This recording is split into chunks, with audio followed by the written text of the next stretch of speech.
Second class manager कोल restricted legislation 2021 के question paper पर discuss करते हुए 10 क्वेश्चन कंप्लीट किए थे और अभी मैं इस क्लास में मैं आपको क्वेश्चन 11 के बाद वाला क्वेश्चन पढ़ करके उस पर सॉल्यूशन निकालने का प्रयास करेंगे, समझने का प्रयास करेंगे।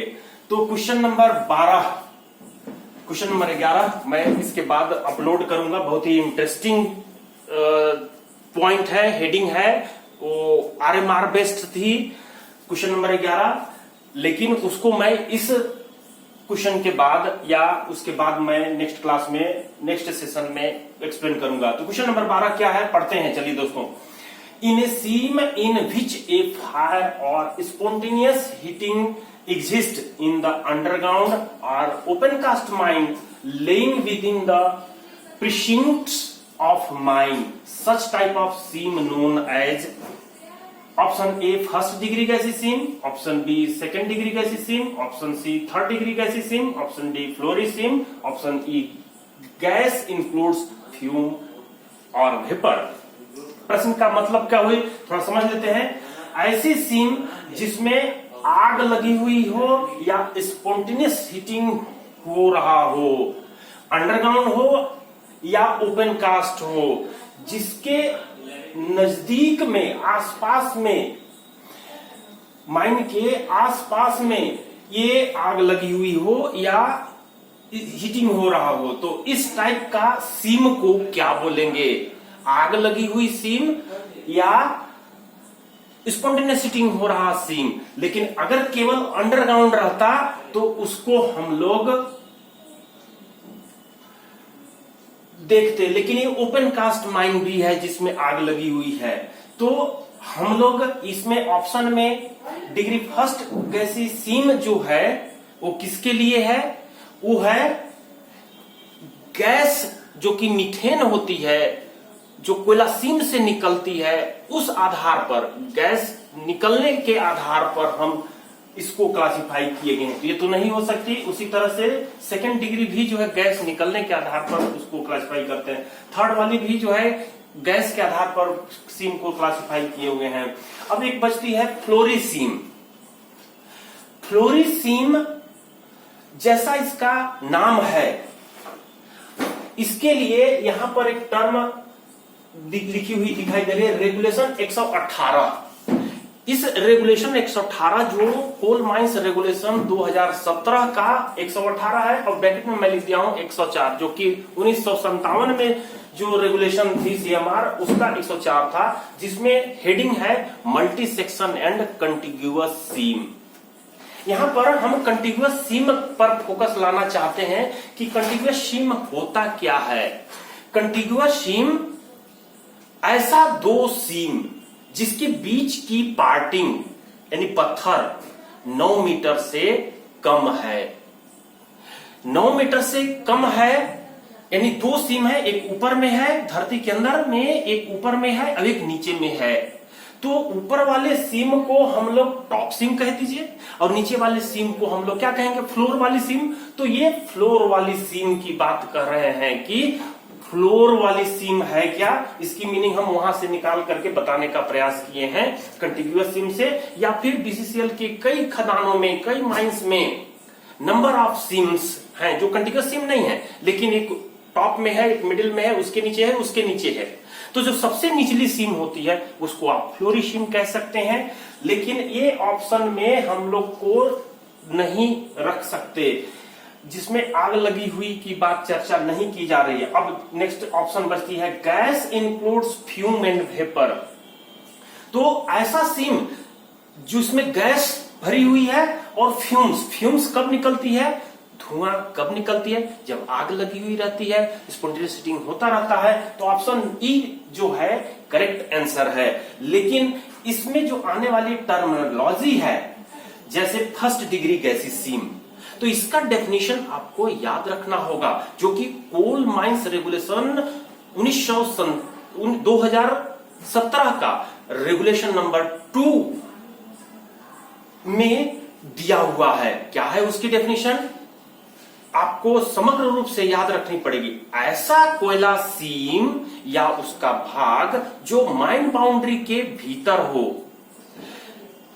जो ओपन कास्ट खान ना हो, जिसके जनरल बॉडी ऑफ एयर में, जिसके भूमिगत भाग के जनरल बॉडी ऑफ एयर में गैस पाई जाती हो अथवा नहीं पाई जाती हो। यदि पाई जाती हो तो 0.1% से अधिक नहीं हो और गैस निकलने की मात्रा 1 क्यूबिक मीटर पर टन से कम हो। ये इसकी परिभाषा है फर्स्ट डिग्री गैसीय की। दोस्तों, मैं फिर से अगर आप कहने चाहेंगे, रिपीट करना चाहेंगे तो रिपीट करवा दूंगा। मेरे कमेंट्स में आप कमेंट्स दे करके इस डिग्री गैसीनेस को डिफाइन फिर से करवा सकते हैं।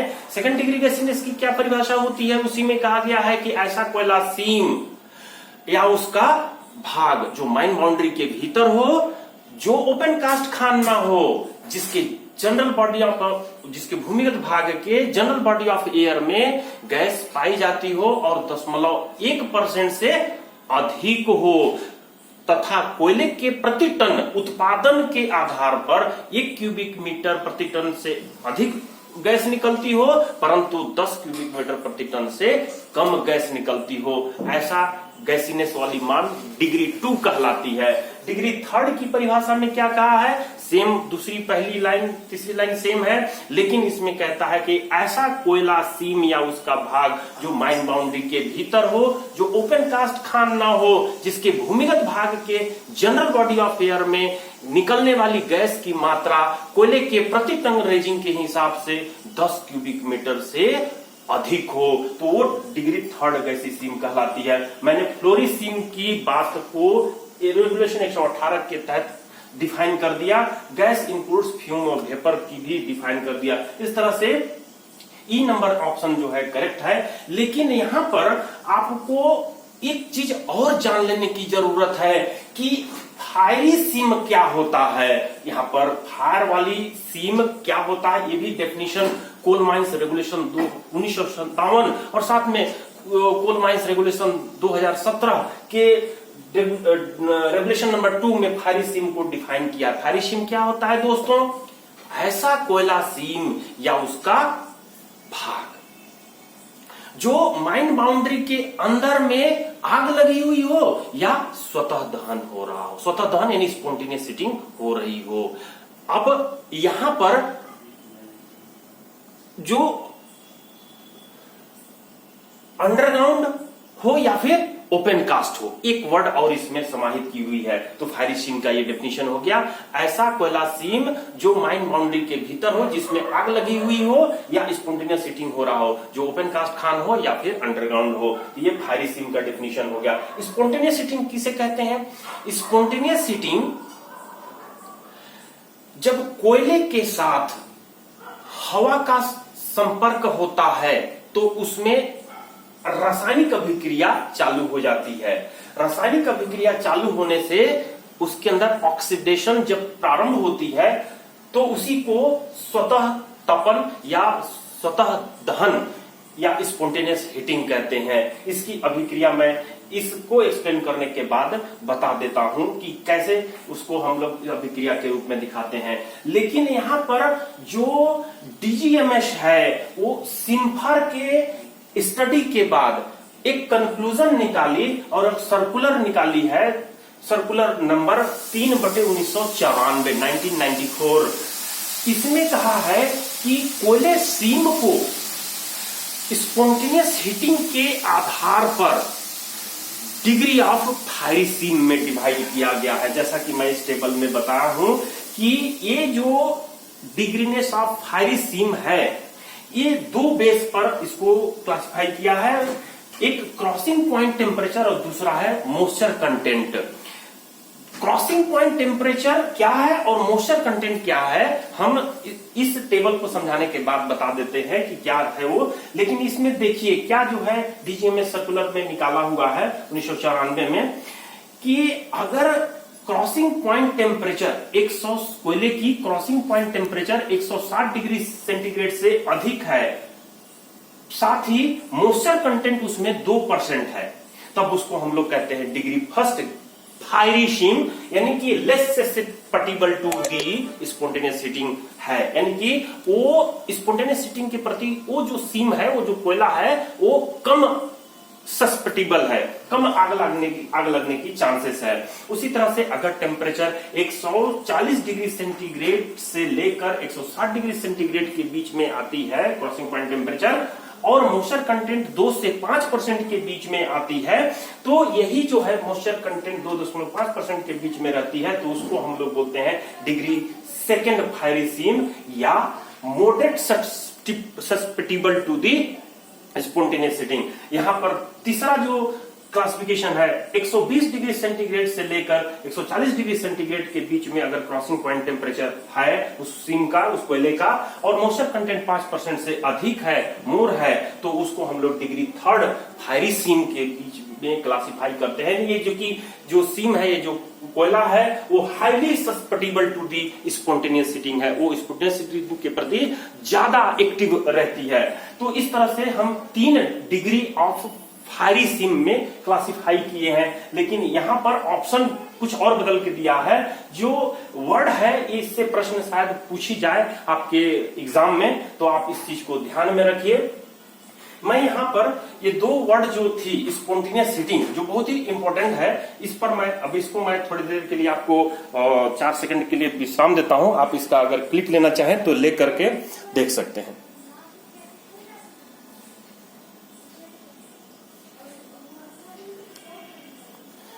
तो मैं जो है अब यहां पर बताने वाला हूं, इसको मिटाता हूं और बताने वाला हूं कि ये जो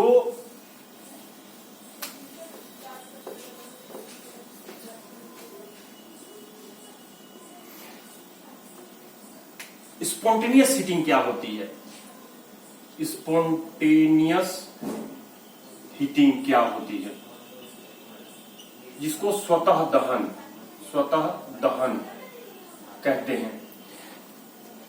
तो इसमें डेफिनेशन में लिखा हुआ है कि जब कोयला या कोयला का सीम